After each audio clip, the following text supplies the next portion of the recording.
Assalamualaikum warahmatullahi wabarakatuh. Hai teman-teman, perkenalkan nama saya Nurita Mahadani, mahasiswi Institut Agama Islam Negeri Tulungagung, jurusan Ekonomi Syariah, Fakultas Ekonomi dan Bisnis Islam. Di sini saya akan menjelaskan atau sedikit memaparkan mengenai laporan hasil observasi saya terkait pemberdayaan ekonomi. Di sini saya mengambil observasi sebuah UMKM di Desa Tambak Kecamatan Besuki, Kabupaten Tulungagung.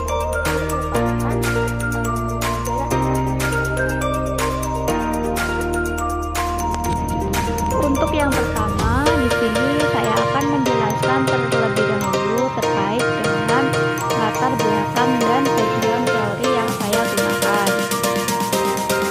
Oh ya teman-teman, di sini saya mengobservasi di sebuah UMKM berbasis kuliner yaitu fried chicken.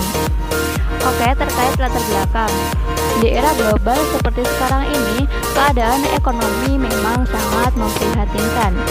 Ditambah lagi dengan sulitnya dalam mencari lowongan pekerjaan, di mana persaingan dalam memasuki dunia kerja semakin ketat. Tetapi dengan hal itu bukan berarti kita menyerah dan pasrah dengan keadaan. Justru kita harus berusaha, berinovasi dan berani mengambil resiko untuk menciptakan lapangan pekerjaan sendiri tanpa harus bergantung kepada orang lain.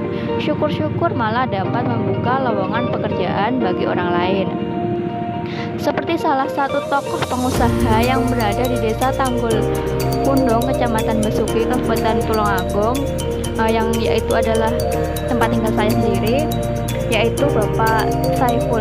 Beliau adalah seorang pengusaha kuliner yaitu fried chicken, di mana pada waktu sekitar 10 tahun yang lalu atau tepatnya pada tahun 2011, beliau mendirikan sebuah usaha yang dilatar belakangi karena sebuah keadaan ekonomi yang pada waktu itu terbilang susah, sedangkan untuk mencari pekerjaan sangat sulit.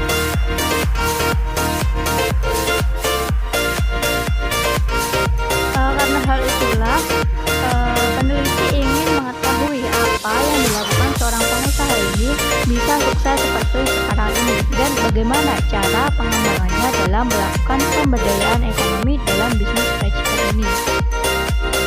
Selanjutnya, kajian teori. Yang pertama, definisi pemberdayaan.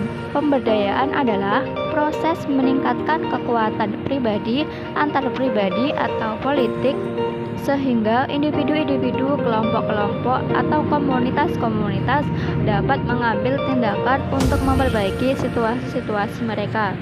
Yang kedua, tujuan pemberdayaan. Tujuan utama pemberdayaan adalah memperkuat kekuasaan masyarakat, khususnya kelompok lemah yang memiliki ketidakberdayaan, baik karena kondisi internal maupun kondisi eksternal. Yang ketiga, tahapan pemberdayaan. Yang pertama, tahap penyadaran, kedua, tahap transformasi, dan yang ketiga, tahap peningkatan kemampuan intelektual. Untuk melakukan tahapan-tahapan tersebut dapat ditempuh melalui pendekatan pada tabel di samping, yaitu tahapan pendekatan aspek afektif, pendekatan kognitif, pendekatan psikomotorik, dan pendekatan konatif. Oke, selanjutnya terkait dengan profil usaha. Usaha fried chicken ini diberi nama Semo Bento yang beralamatkan di Desa Tanggul Pundong, Kecamatan Besuki, Kabupaten Tulungagung. Usaha ini didirikan oleh Bapak Saiful pada tahun 2011. Berdirinya usaha ini dilatar belakangi karena kesulitan dalam mencari pekerjaan. Bapak Saiful memilih usaha ini dikarenakan menurut beliau kuliner merupakan salah satu kebutuhan yang mendasar dan pasti dibutuhkan oleh manusia. Tepat pada tahun 2011, beliau mendirikan usaha ini dengan bermodalkan uang 5 juta rupiah. Pada tahun kedua, Bapak Saiful memberanikan diri untuk membuka cabang yang kedua di Perigi Watulimo, Trenggalek. Karena menurut hasil riset beliau, di sana pendapatan masyarakatnya lumayan baik. Dan sekarang ini alhamdulillah sudah ada 8 cabang yang sudah berdiri, yaitu di Kecamatan Perigi, Kecamatan Bandung, dan Kecamatan Besuki sendiri. Resep fried chicken beliau dapatkan dari perpaduan antara resep yang didapat dari kursus kuliner di Surabaya dan hasil riset masakannya sendiri. Tahun demi tahun makin ada perubahan, dan semoga kelak Bapak Saiful bisa mendirikan rumah makan seperti yang beliau harapkan. Terkait dengan analisisnya, sesuai dengan kajian teori yang saya gunakan, yaitu menggunakan tahapan pendekatan KAP dengan pendekatan aspek afektif, kognitif, psikomotorik, dan konatif. Untuk tahapan afektif, dari observasi yang saya peroleh, masyarakat desa Tanggulkundung sudah ada yang merasa sadar dan peduli terhadap lingkungan sekitarnya. Hal ini dibuktikan dengan adanya salah seorang masyarakat yang telah mendirikan usaha, yaitu usaha kuliner di wilayah tersebut. Usahanya tersebut mampu untuk merubah masyarakat setempat lebih produktif. Sebenarnya sasaran dari pemilik usaha ini adalah ibu-ibu rumah tangga, karena menurut beliau sangat tidak efektif jika seorang ibu rumah tangga tidak melakukan apa-apa di rumah. Sehingga dapat saya simpulkan bahwa pada tahapan ini masyarakat desa Tanggulkundung telah memasuki tahap ketiga. Dibuktikan dengan saat ini masyarakat terutama pemilik usaha sedang semangat-semangatnya dalam mengubah ekonomi masyarakat setempat menjadi lebih baik. Bukan hanya masalah ekonomi, akan tetapi untuk lebih memanfaatkan waktu agar lebih berguna.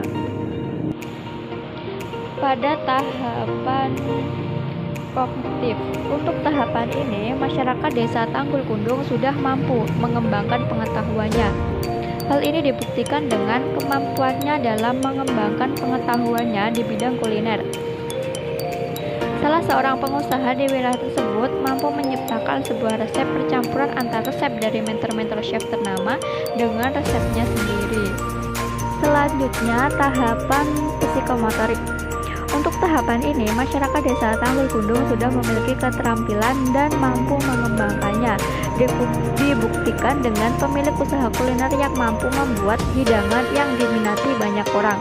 Dengan keterampilannya memasak, ia mampu memadupadankan dua resep menjadi satu resep yang mempunyai cita rasa atau ciri khas yang berbeda.